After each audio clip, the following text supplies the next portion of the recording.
Good morning and welcome back to DR Sports. This is another transfer show to keep you updated in the loop during the transfer window. We've got it all for you. Go back and watch yesterday's transfer roundup if you haven't already. It was a belter. But today we've got new news for you. Make sure you like this video, comment with your thoughts on the following, and subscribe to DR Sports if you haven't already. Very, very close now to 315,000 of you strong in the movement. So make sure we keep adding to that number. Right, a little update for you. This might as well be a Saudi special, to be honest with you. We're hearing this morning that Sadio Mane, only a year after, or maybe less than a year after joining Bayern Munich, he looks to be leaving. Now, we heard at the end of the season, there was no space for him. He kind of, after that fight, if you want to call it that bust up with Leroy Sané, he was kind of out of the plans. He was, moved to the side a wee bit, but it looks like now, maybe actually against his will, he will be going to Al Nassr to play alongside Cristiano Ronaldo in Saudi Pro League, right? So we're hearing from Fabrizio Romano that he has accepted to negotiate the terms of his Saudi League move. Al Nassr are working to get it done now. Mane wanted to stay at Bayern Munich, because why wouldn't you? What a club that is. And they are pushing to find a solution to part ways. Sadio, now seriously considering Saudi. He will negotiate contract terms with Al Nassr. Now, as a Liverpool fan, I can only look back and with massively fond memories of what Sadio Mane did for the club. If anything, there was a massive drop last season when he left.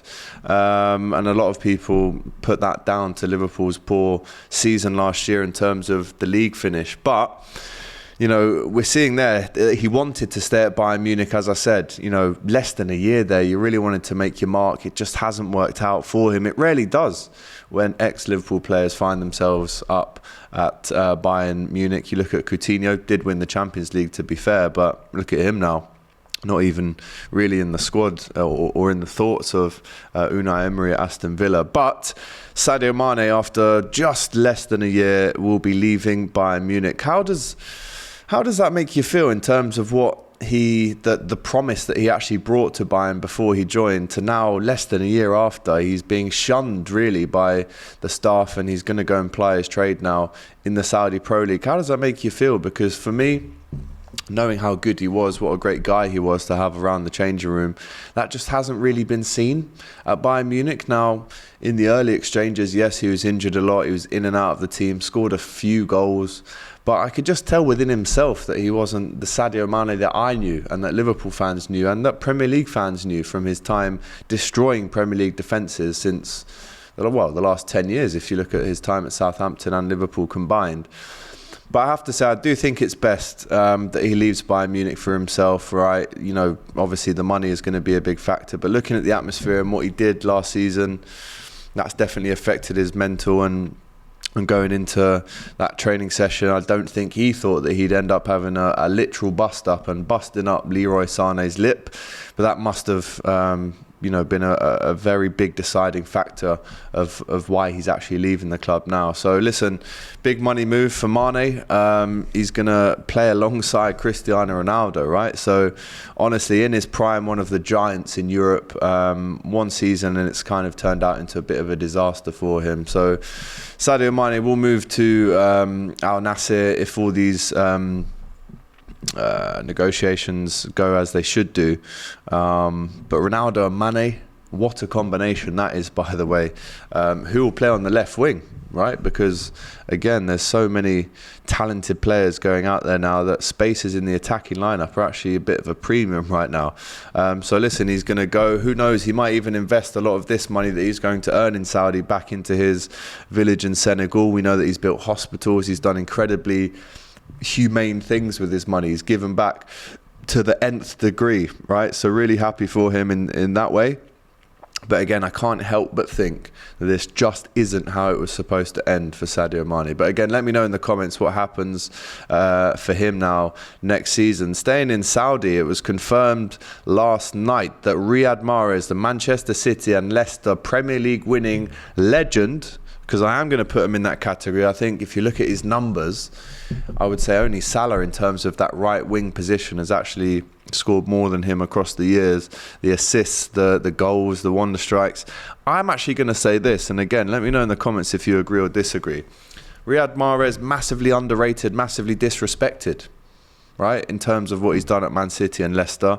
Came from Le Havre, I think it was, in 2014-15 kind of time. Won the league incredibly with Leicester, made the move to Manchester City and continued to rack up them big goals, big assists, big trophies.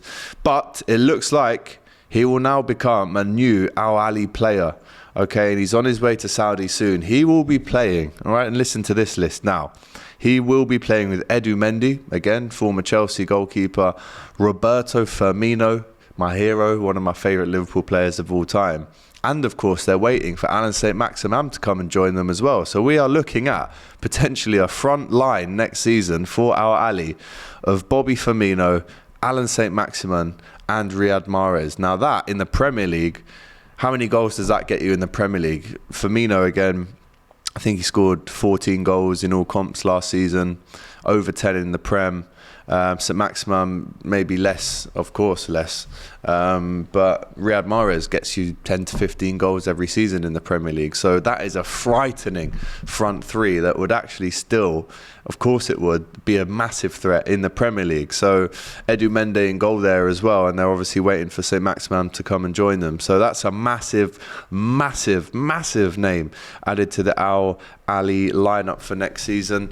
Let's go to Manchester United and other clubs that have been linked to Sofian Amrabat. We're hearing from the Fiorentina CEO Barone on reports of a bid from Manchester United for Amrabat. He said the following, which clears up a lot of rumours. We have not received any proposals for Sofian. I told him to stay focused on our club. Now, that's maybe a shout to the big clubs that are following Amrabat to come in and make a bid, and we'll accept it, we'll have a chat. But right now, he's been told that he's got to focus on Fiorentina. We're hearing that Artemelo is going to be joining Fiorentina from Juventus as well. Is that a straight swap? They're not the exact same type of midfielders, but they're bringing one in. But will Amrabat be leaving? Liverpool have also been targeting him for some time as well. Man United now focus fully on the Højlund deal, which should be, getting over the line in the next day or two. Manchester United fans, is he the man to score you 25, 30 goals next season like Haaland did? Similar name, Højlund, Haaland. But Højlund looks like for 70 mil or around that, he will be joining Manchester United very soon. Finally, we got confirmation of Andre Onana joining Manchester United yesterday, officially holding the shirt up. But on Højlund, the Atlanta manager Gasparini said, I don't know whether he'll stay or leave, but I hope the club will value Højlund around 80, 90 or 100. Rasmus is one of the best, if not the best, emerging talent in Europe as a striker. So how much now do Manchester United have to put on the table to get that deal done? Also hearing last night that Danjuma, right, Arjun Danjuma will now go under, will have medical tests as a new Everton player on Saturday. It's a loan deal from Villarreal. Let's not forget he was at Tottenham on loan last season, did not work out for him. And before Tottenham, he actually almost signed for Everton last time. So this now is officially him going to the Toffees. We're hearing Amari Hutchinson, right, the player that was talked about so much last year in terms of being a new emerging centre-back talent from Chelsea. He was at Arsenal as well, but now he's at Ipswich. How does that make Chelsea and Arsenal fans feel, especially knowing that Ipswich are a good few leagues below, if not, well, actually, what are they? I might be disrespecting them. They might be in the Championship this year, but I do think they're in League One. But anyway, what do we think of that one? Let us know in the comments below. We're also hearing this morning that formerly linked with Arsenal, Ivan Fresneda is still undergoing talks potentially to go to Bournemouth. A bit of a fall from grace to almost being at Arsenal, now potentially going to Bournemouth, with all due respect.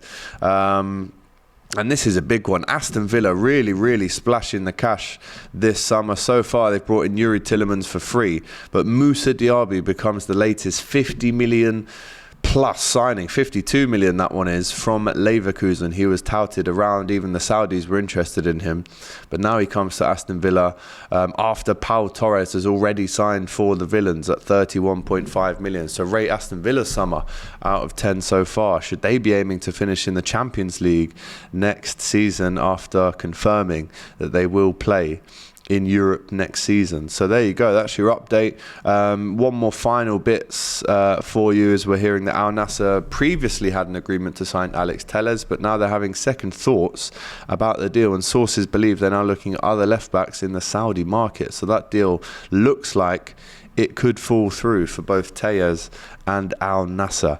But there you go, let us know what you think too. Sadio Mane being